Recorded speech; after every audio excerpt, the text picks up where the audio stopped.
Вітаю, друзі! Знаєте, колись мені вдалося перемогти самого себе. Я скинув 52 кілограми. Так, я був молодий, дурний, тож багато їв, мало рухався, не слідкував за своєю вагою, і вага досягла 147 кілограм. Я не жартую. Організм почав давати збої, тиск, поганий сон, серце, задишка. Необхідно було вживати якихось заходів, при тому негайних заходів для того, щоб врятувати себе. Бо здоров'я, скажімо так, явно не вистачало. І тоді я поставив собі схуднення за мету та доклав максимум зусиль для отримання бажаного результату. Пішов в зал, обмежив себе вживання їжі, включив максимальний режим обмеження і вимкнув взагалі все солодке зі своєї їжі. Я не жартую, все було так і саме так. І в результаті я отримав результат, який хотів отримати. Я схуд. За 1,5 роки. Так, мені вдалося саме тому, що я хотів схуднути. Доклав до цього максимум зусиль і не шукав виправдань, чому мені це не вдається. Не чекав, що воно само собою сталося, або не сподівався на диво і не залишив все, як є. Бо одного бажання було замало. Мені бажання потрібно. Але без зусиль і дій воно нічого не варто. Потрібно було зрозуміти причини надмірної ваги та отримати розуміння, як максимально ефективно та без шкоди здоров'ю отримати бажаний результат. І я, до речі, так і зробив. Я проаналізував свій раціон та режим свого життя, здав всі аналізи, а після цього проконсультувався з профільними експертами та прочитав величезну, неймовірну купу профільної літератури. Після цього обмежив обсяг їжі, приділив особливу увагу калорійності, змінив меню, почав багато ходити, посилене зайнявся велосипедом і боксом, а також регулярно відвідував зал 4 рази на тиждень. Системно. І не пояснював собі, що сьогодні можна не піти, або я завтра трохи більше займуся. Тож, я схуд. Я отримав бажаний результат. Правда, не через тиждень і не по клацанню пальців, як багато хто б хотів, а прикладаючи надзусилля, обмежуючи себе в улюбленій їжі, в звичному житті та кардинально змінивши своє повсякденне життя. І поставлена мета була досягнута в бажаний термін. Так, за 1,5 роки, як собі я і намалював. І досяг я його за бажаний час. Тому що я все розписав, все прорахував і крокував по виписаному своєму плану. Але крокував, а не чекав, що воно якось саме все станеться.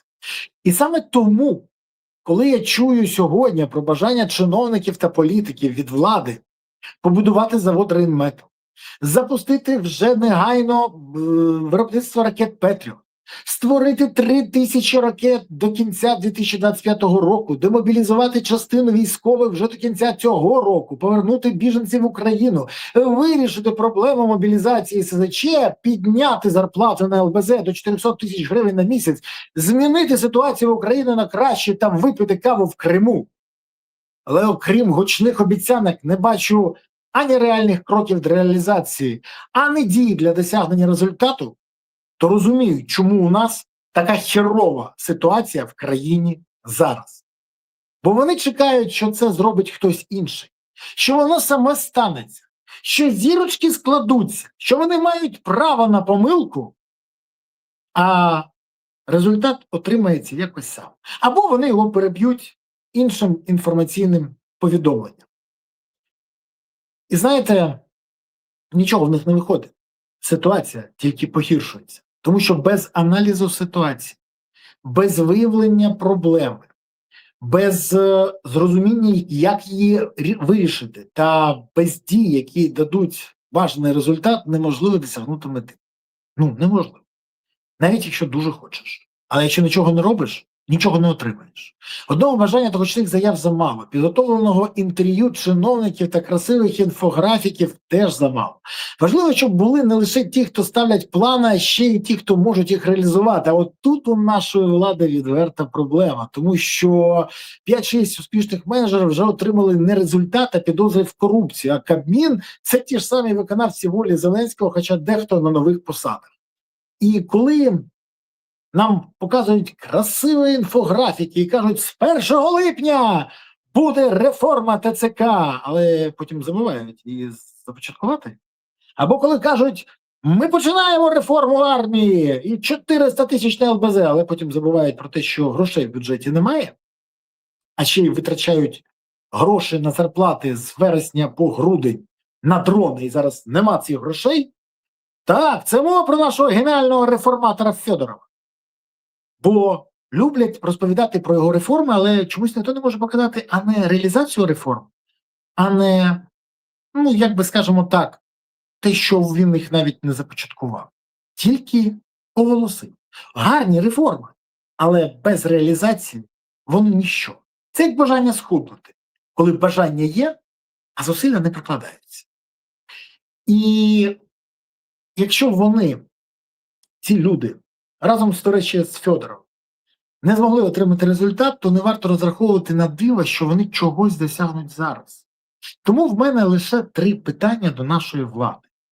До речі, напишіть мені, будь ласка, в коментарях, чи погоджуєтесь ви з моєю позицією. Ну, це дійсно цікаво. А ще які відповіді ви дали на ці 3 запитання? Запитання номер 1. А коли у наших міністерствах нарешті перейдуть від слів до справ, від обіцянок до досягнень?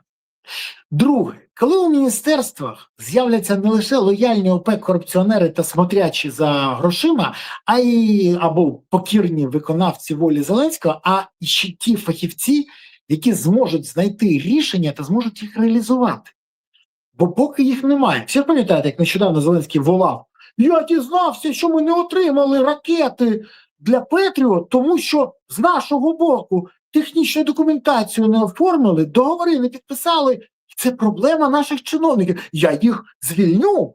Може не звільнити, може посадити варто було. Ну, за те, що вони не зробили свою роботу, а комусь це коштувало життя.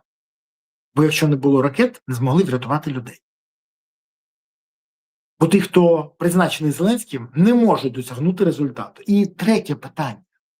Коли Зеленський нарешті визнає, що він особисто неспроможний досягнути результату, який потрібен Україні? Бо будинок в династії та двушечка на Москву точно не те, за що Україна б'ється сьогодні на фронті, і точно не те, що потрібно Україні. Україна б'ється за те, щоб залишитися незалежною від Росії, стати європейською державою, де працюють закони і повага до прав і свобод громадян, де не порушують Конституцію, а все вирішує закон, а не цар, як в Рашці чи в Білорашці. І не треба казати, що у нас нема розумних, компетентних та знаючих, які можуть досягнути результату. Вони є в потрібній кількості, і навіть їх значно більше. Але сьогодні країною керує шоумен, який хоче не ефективність, а ефектність. Тому лунають гучні заяви, а не реальні дії. Вони відсутні.